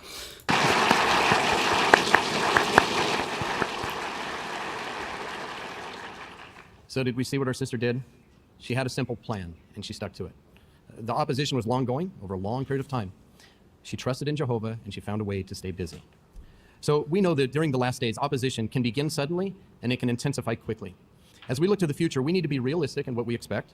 There's no reason to think that the devil is going to back down or give up in his fight against us. The hatred of us that he's instilled in the world, this can flare up like a wildfire at any time, and it can spread quickly. In many lands, our freedom... No. Stop. No. Stop it. This is a channel where I often make fun of witness beliefs, but there's no hatred here. No hatred. The biggest issue that we have, Danny, I think you would probably share this opinion, is that it's hard to get people to care about this. Yep. Yeah, it is. I mean, that is the only. Unless you're a reason why we 9-year-old don't have more panda. subscribers, you know, it's just Yeah. No, but for real, like, it's just people don't really care, and Yeah. even when you tell them about what Jehovah's Witnesses do and all of like the actual stuff, right? They're like, yeah, but I mean, they're like a cult, right? Like, that's just like that's what cults do, right? Like, it just it's such a nothing thing, because even it's normalized not just for Jehovah's Witnesses but for any kind of cult. It's just like, oh yeah, but I mean that's just a Christian cult. Like, that's just what happens. How did that thumbs up just float on your screen? Oh, it's because people love me so much that they give me actual, like, just me thumbs up. But that's just for me, though. That's fucked. How did? Yeah, oh my god. That's just for me. My face is this guy's face in reaction to that. That's my reaction. I know it's true. It's true. I was labeled as a flirt just for being beautiful. It's not fair. No, that wasn't true. I actually was a flirt, but that's absolutely a thing. Like, if you're an attractive JW lady, all the guys are after you, and then it's always the woman's fault for tempting men. Yeah, and all of the elders' wives just feel intimidated by your attractiveness and think that you want to steal her stupid elder husband. So many elders' wives wanted to steal me away. No, that's not true. to preach, I assume only after a long legal struggle. It's upheld by maybe fragile, unpopular laws, and supported by a current sympathetic ruler. All of that can change quickly. Dramatic. What is this guy, a Pac-Man ghost? Because he's blinky. Prosperity and freedom that we enjoy, this could end abruptly. We would never allow ourselves to think that because of apathy or indifference, that it's never going to happen here. It won't happen to my congregation, not to my family. Someone's been listening to Robert Evans. Because we know it can. Now, while this world's hatred may not always be manifest on the surface, rest assured it's smoldering just below the surface. Wow. So everything in God's word shows that the world's opposition will intensify rather than subside. Even if you see zero evidence of any malicious hatred towards us, it's just there. It's just invisible, broiling. Stay afraid. Stay afraid no matter what. To the everlasting blessings that we'll receive if we stay faithful. So this guy sucks. Shut the fuck up. Okay, this guy is scary a little bit. For opposition. There are people who eagerly await the release of a new movie or even a concert to arrive to their area. Some of them stand in line for hours, maybe days, even in inclement weather, just to get preferred tickets. And all that waiting for what? For a few hours of entertainment. In contrast... Has this man not been to a movie since, like, 1999? When was the last time people camped in front of a movie theater? I feel like the last time was just episode 1, right? And then people exactly. I'm like, that's the last time. That's the last time I remember ever hearing about that, because you know, Jesus. it's not that hard to. I mean, yes, okay. Sometimes you have to wait in line at an amusement park because okay, all right. Listen, I just have problems with this premise. Exactly. Listen, literally... I may be racist, but I do think that he looks better. Like, I do think he pulls off this look. Like, I don't know why. I know it's pretty much like the same as the circuit overseer, like matching pockets. No, it's not, because it's solid shirt. But it's I don't not know, the like, same. This guy looks good though. He pulls it off. It's because he doesn't have a polka dot pocket square. He's just got a red pocket square, but it's not the same exact material. I don't know. Even though it's too big and it's, you know, bulking up, it's white, so it's blowing up, so you can't even see the wrinkles as much. So you're like, oh, it gives the illusion that it actually fits properly, you know? Man, oh, okay, fair. That's fair. Spider-Man 3, that's funny. I mean, I saw all the Spider-Man movies. Well, I saw Spider-Man 2 and 3 on opening night, and we definitely didn't get tickets way ahead of it. And I also saw it on opening night. I don't know. I think you guys got taken for a ride. I think somebody scammed you into staying in a tent for a movie. Yeah. No, I'm just kidding. Outside of the circuit, we have over 130. I'm so sorry. I'm so sorry. I'm just realizing this is only the thing I did. Do you want to make this a two-parter and next week do yours? Listen, I don't have a life, so we can do this for as long as we need. Okay. I was gonna say, cool. like, I don't have any plans yet, but I'm like, who am I kidding? Like, people can know the truth. We are between friends. It's fine. I don't have a life. Don't worry about it. My life on Sundays is usually that I stream and make video stuff. Yeah, my life on Sundays is usually that I see you stream. So, you know, I'm on the stream today. Like, that's the only difference. That's right. It fits right in my schedule for me. Well, let's see how we feel after this AM session. In half a century, a few of them over 70 years. And what is their reward? Everlasting life in Jehovah's new system. What a wonderful privilege we have to serve. They really hope that's their reward. Yes, you faithful older ones and widows set an outstanding example of trusting in Jehovah and remaining active in his worship as you eagerly await the arrival of his new system. No love for widowers, by the way, just widows. Yes. Well, problematic. No, not really. Okay, so I think his talk's boring, actually, because here's the thing. The meat of this, the thing we have to watch and that we will have things to say about is the next talk. Be there in person, if all possible. This one is just elder abuse for like an hour. He just gaslights old people into thinking that they haven't wasted their lives. So that's that talk. And now it's time. It's an important talk in every assembly because you have to address all of the old people that got gaslit into thinking that Armageddon would be here by now and isn't. So, you know, you have to keep them there because they are actually usually the best donors. So, not anymore, though. Like, they're getting poorer and poorer by the generation. Yeah, no, for sure. Like, millennial older Jehovah's Witnesses will not have at least a nice house that they're living in. They'll all just be living, you know, in one-bedroom apartments. Exactly. Like, Jehovah's Witnesses' retirement plan is just to have roommates, you know? Like, just that's it. True. Oh my God. What if, like, in those basement pictures, it's not because it's the Great Tribulation, they're just rent sharing. They're just like, we all just have to share now. Okay. I've done a lot of, like, ironically conservative jokes, and if this is your first time watching, I just want you to know that my shirt says, it says pride with a bisexual bi thing on it. This is ironic bad jokes because I'm high. Okay. Now, I want to clarify something because there's about to be an amazing thing that happens, which is this is just how they filmed this. I am zoomed in on this guy's face that you're about to see, but this transition that happens is actually just the way that the assembly is edited. You will see what I mean. Really? What are you waiting for? The biggest event in human history is coming. It's bigger than Noah's flood. It's bigger than an angel putting to death. I really grew to despise this man. Maybe it's because I was mad that I got to edit this assembly all morning, but I found this talk particularly gross and disgusting, and I hated it. So yeah, they just really hard cut from being like, what are you waiting for? And then he just says this thing. I put in the Vine boom sound effect, but... Who waiting for? The biggest event in human history is coming. He does look It's like a bigger than cheap Noah's car flood. It's bigger salesman. than an angel putting to death 185,000 Assyrian soldiers in one night. In a 90s movie. Like, he looks like the Like rival. the archetypical one. How did they get the cheap car salesman? Like this is Mr. Cheap Car Salesman himself. That's Yeah, crazy. this is like the guy. This is like William H. Macy's rival at the dealership in Fargo. Okay, I just want to see that one more time because I hate his face, and it's awful, and his whole vibe I hate. Event in human history is coming. It's bigger than Noah's flood. It's bigger than an angel putting to death 185,000 Assyrian soldiers in one night.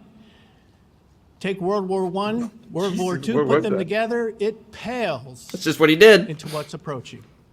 What is it? It was scary. Jehovah's Day. Jehovah's Day. When he acts on behalf of his people. And Now I speed him up, but I wanted you to just get a sense of his tone. Because this guy's weird. He's demented. It's one of those talks that's like really lusting about Armageddon's coming and we're going to be proven right and it's going to be awesome.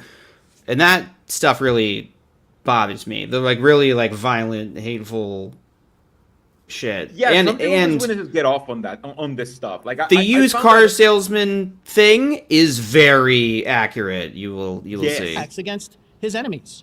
Jehovah's Day. Divine judgment against the wicked. Jehovah said, they will have to know that I am Jehovah. Jesus helped us to explain this day at Matthew chapter 24 and verse 21. He said, there will be a great tribulation, such as not occurred since the world's beginning until now, no, nor will it occur again. But Jesus helps us to see that Jehovah's Day is going to be a series of prophecy that highlights to us that Jehovah's Day is coming. What takes place? Well, before Jehovah's Day begins, the nations, whether it's a notable statement or a series of statements, they say peace and security. There is no peace and security. I love that. I love that now they're like, we don't even actually know if it's going to be one statement. There may be a series of what the fuck would that even mean?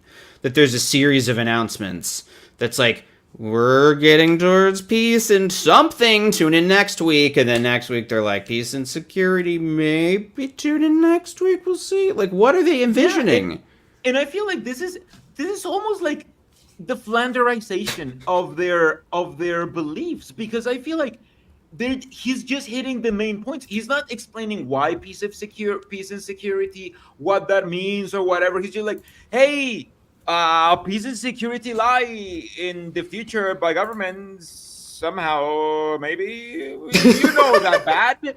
That's it. Like that's everything. There's no looking in the Bible. There's nothing. It's just hitting at the main talking points that Jehovah's Witnesses already know. If this was seen by a newcomer, this would be completely undecipherable. Like they wouldn't know what the fuck this means. I know. This is my favorite thing to, like, I don't know, just, like, mess with in editing. Because I think that these talks, when you just hear them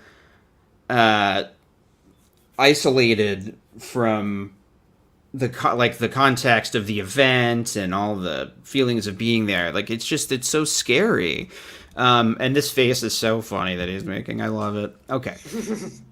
I, at some point, got a little impulsive and edited not quite a YouTube poop, but like an existential horror thing. All of that highlights to us that Jehovah's Day is about to begin. And when it begins, it begins.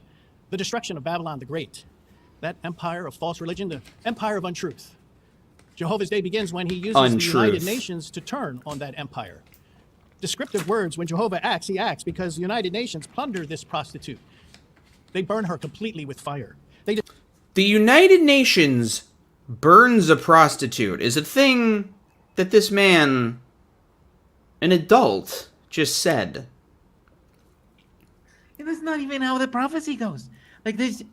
It's like if you do combine all of their prophecies, it kind of makes sense, but it doesn't. I'm telling you, this circuit assembly is just the average assembly. Like they just averaged out every assembly ever, and this is it. This is the average assembly.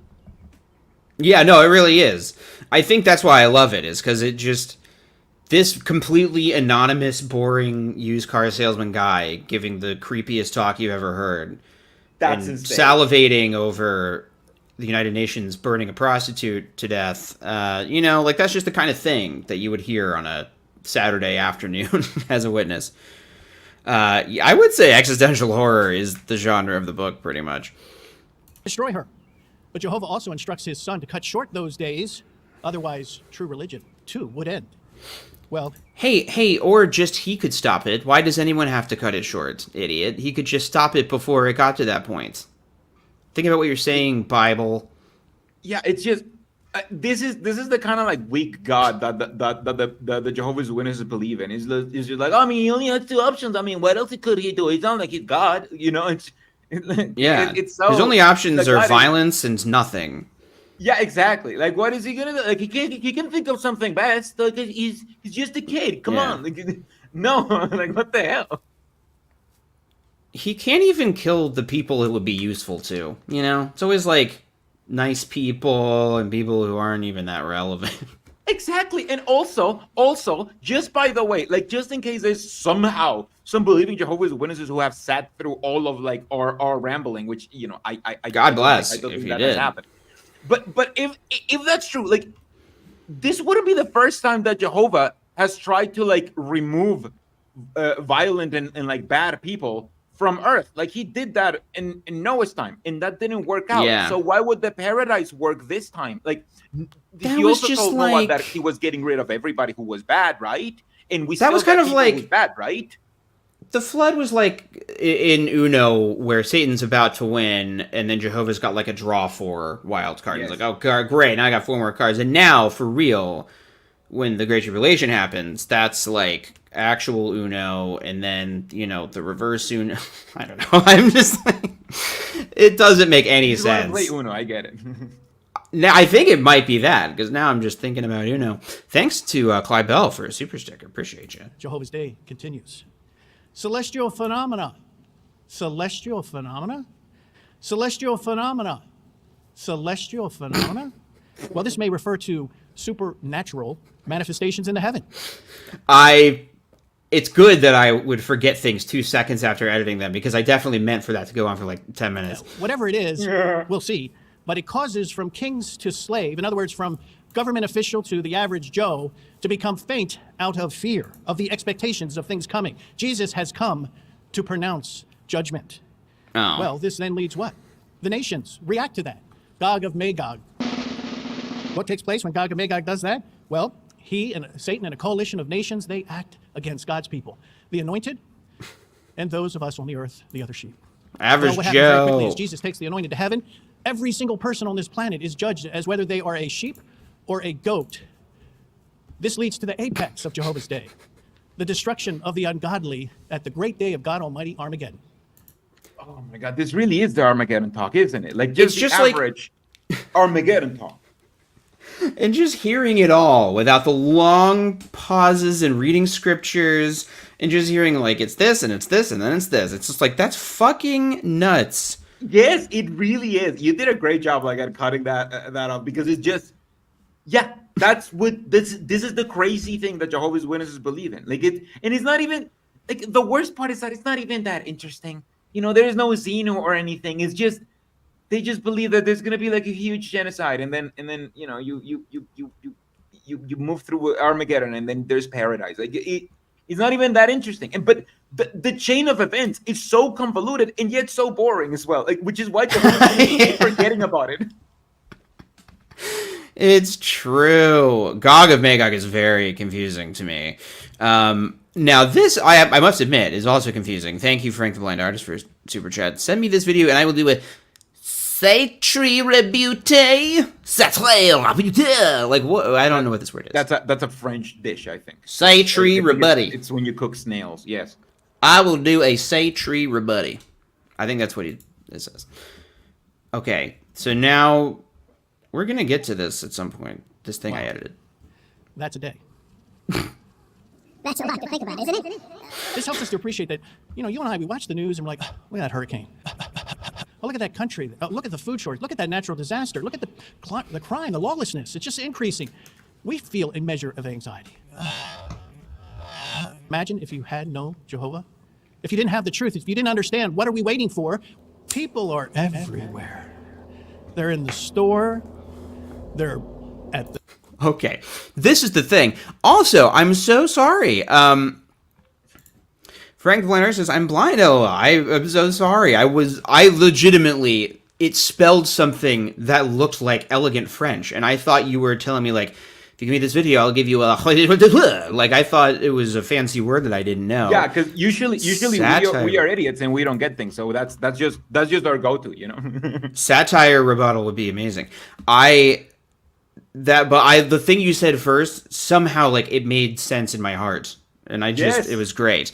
Okay, so I'm going to take us off screen for this so I can take a smoke. Oh my God, his face. Jesus. All right. Just enjoy this next little bit because this is fun. Sorry that I said that. That was cringe. Waiting for. People are everywhere. They're in the store. They're at the gas station. They're in the park. They're taxi. They're on the plane. You're having a little barbecue in the backyard. You're enjoying yourself. You've got a little wine and cheese. When we see a little wine and cheese, we should think of a beer and a lobster roll. When we see a line now, we should think of a line. That phone that rings and it's unsolicited, we should think of a phone. Part B is really our goal, is those cards ready in our pocket. We've got that track ready to go. And other times, because of circumstances in the doctor's office, and a Bible study requires commitment every time you're in the doctor's office. It requires time every time you're in the doctor's office. If you're raising a family, you're burning a lot of your children. Yeah, they were rotten. But even though these things can sap us with our energy, but it's going to be a good time. And think about this. Here we are 200 years from now. Okay. Jesus Christ. Okay, sorry. Having a little barbecue in the backyard. That guy's so creepy. And also so white, like talking about lobster rolls like as just a thing that you just had. I've never had lobster rolls. Why is he such a used car salesman? Like, that is exactly what the favorite dish of a car salesman. That's how he celebrates selling every car with a lobster roll. Jesus, it's crazy. He's got to have some money, right? Because I'm like, why? That's such a specific thing. Beer and lobster roll. Lobster rolls are expensive. Oh my God. Okay, right. so I thought I was like way too poor, but at least like we're both way too poor for that. Like this is exact. I have only ever gotten lobster rolls that somebody else has bought, and that is true. So this is why the way he said that, like, people are everywhere. I just have, Angelo Badalamenti ambient sound from the show Twin Peaks downloaded on my computer that I like to throw in some of these edits sometimes. And so I just had to, he just was listing things, which is always very funny. And I really think this guy is creepy. So that's the thinking behind my artistic process. The rest of this is just kind of the rest of his talking. Enjoying yourself. You've got the little wine and cheese. I thought of beer and a lobster roll when you're serving your friends, and you have some older friends there, but then you have some new ones that have been resurrected recently. Okay. Like, Jesus, like wine and cheese and lobster rolls. Now I'm an adult. I have had like wine and cheese because that is like the one thing that like that's the snack that you go to as an adult because it makes cheapest you feel food. Elegant. Yeah, but also like it takes no time to prepare. So you're like, oh, I'm gonna be elegant, but just like putting some cheese on a piece of like table, right? And just that's it. But like this, adding like the lobster roll, and then he's inviting people. Like he's inviting people for like wine tasting lobster roll parties. Like I would go back to being a Jehovah's Witness if I was invited to his party. Like I don't even care that I can't swear. Like that's fine. I'll get high beforehand and afterwards. It's fine. Frank is in the exact correct frame of mind. Took your first ever edible. Love it. Love it. Okay, so one thing we missed from the context of this, and this is important, otherwise what he's saying already won't make sense, but it will make more sense by their logic. He's saying, imagine the resurrection. Like he says, imagine 200 years from now.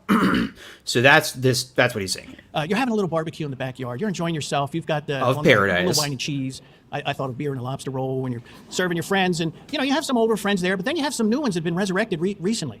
And the fire's crisp. It's a cool evening, and you're discussing. And what do you think the ones that have been resurrected want to talk about? What happened? What was it like in the time of the end? It was critical times, they're hard to deal with. And you tell them, yeah, they were rotten. And they were bad things. But you know what? Because the good thing you remember is against all odds, despite when the tough get going, when the going gets tough, the spiritually tough get going. I know I messed that one up. At least he was charming about it.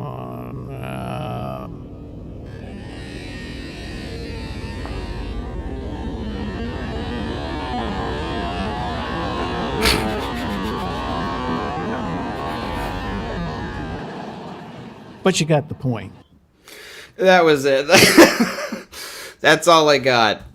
But I'm sorry, but for some reason I just thought that was funny, and that was before I started smoking. By the way, that is how I edit sober. That's crazy. That is I don't even edit sober. Like, why would I do that to myself? Well, that's what I started thinking, and then I packed a bowl, and it was time to start the stream. So I was really excited that he said this, because if anybody who is a channel member or patron, you will know I released the first 15 minutes of my next video, because that's the amount I have edited so far. But it's about weird things Jehovah's Witnesses believe about paradise, and more specifically, the weird things that I thought about paradise, because there's some vague details. You don't know everything. What's your day-to-day life gonna be like? What's a Tuesday afternoon in paradise? So that's mostly what it is. But a lot of it is also just the weird things that witnesses say they know. And one of them, and I could not find a clip. I searched for like 2 hours the other day looking for a clip, because I know witnesses say this, that one of the first things they're going to do, that resurrected people are going to do in paradise, is ask you, the witness who survived Armageddon, what was it like? What were the last days like? What was Armageddon? I lived and died waiting for it. Yeah, but you saw it, exactly. So you're a celebrity. And that is that part of the video, but I couldn't find a clip. And then this saint, sent straight from Jesus Christ our Lord, plopped into my inbox from a lovely Pimo. I assume they're a fan of this channel.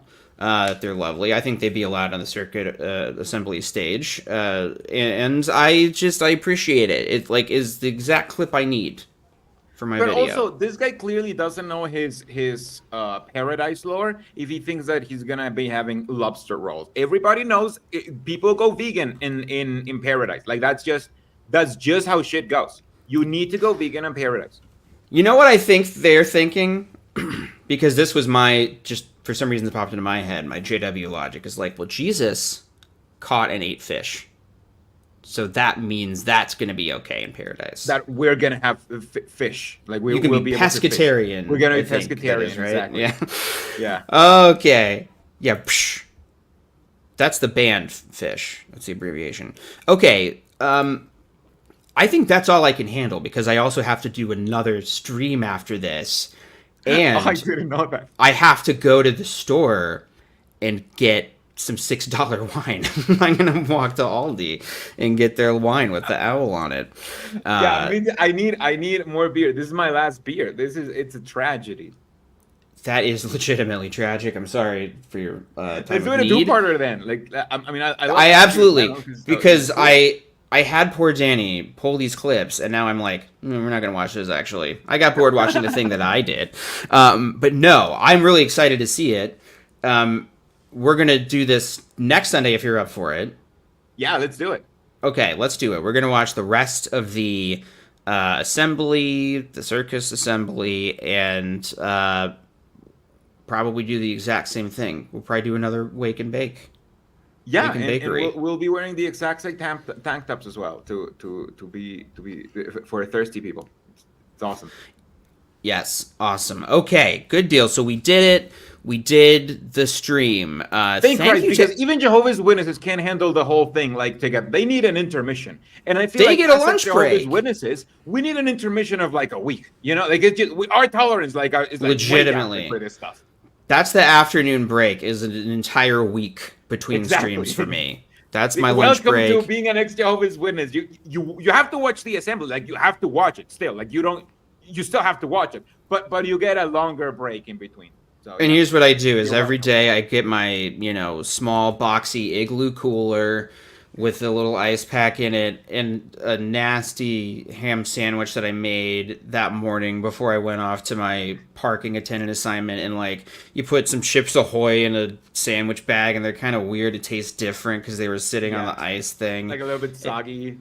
And a soda, which I don't even drink, but was just what was there. Yeah, the cheap for some reason, like you just get cheap sodas, like and you're like, oh, at least like with my family, they're like, we're just gonna get like the generic versions because I mean it's just like for that day. So we always have like generic like grape soda and shit. Like exactly. Like, yes, oh, that's just your individual versions, right? Like that. That's you're not getting a store brand Dr. Pepper for the convention. Yeah, no, of course not, sir. Like, 3 store brand Dr. Pepper, like, just for you, like just for the convention. That's time, like just for every person. No, we're getting. You get Dr. K.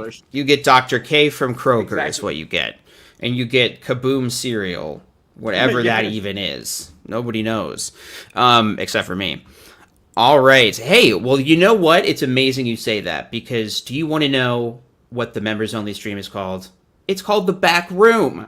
So that's what's going to happen next. I'm going to call it, because what is it? It's 3:45 right now. Let's call it 5 p.m. so I can eat a snack. 5 p.m. EST.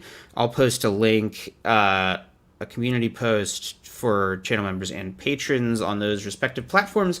Danny is also a person who makes wonderful videos that are great, and people should like and subscribe and give you patron money. Yeah, I mean, if you want or not. In my opinion, in just my personal opinion. Yeah, I just did a video about how Jehovah's Witnesses are becoming more like Mormons, which is how I got into like my realization that, oh wow, like Jehovah's Witnesses have stopped getting into this deep lore since they stopped producing stuff. Like that's kind of like that was part of my research process. So if you're more interested in that, like you can watch that video. Or I also made a video about the Mormon cartoons. And in that video, nobody's watching it. So if you can just go watch it, that's. I'm going to. Have to watch. You can let it play in the background. Like you don't even have to watch. You can just mute it. Going about your day. It ends in like 10 minutes. You close it. It's fine. That's what I tell. The ads though. Like this is what people don't understand. You don't actually have to watch them. You can just. You don't have to watch our temps. Mute it. You can literally just mute it. Just put any long stream that we have or whatever. Mute it. Especially the longer videos. That's it. You're golden. You're supporting it. You don't have to do anything else. Put it on like for your pets when you leave the house. Just so they have something. Exactly. Like so, it scares away robbers. Like how come like people used to do that? Like when we were kids, like didn't they used to like leave the TV on like sometimes? To scare away like potential people because they're like, oh, that way people think that they're here. Nobody would ever leave a TV on to scare me away. Exactly. Or the radio. Like leave YouTube. Leave one of our channels. We can scare people away. Like, it's fine. Nobody would want to rob a house where we are like talking. It's exactly. Fine. Your electricity bill is not about this stuff. It's not too high already. You can do that. You can afford it.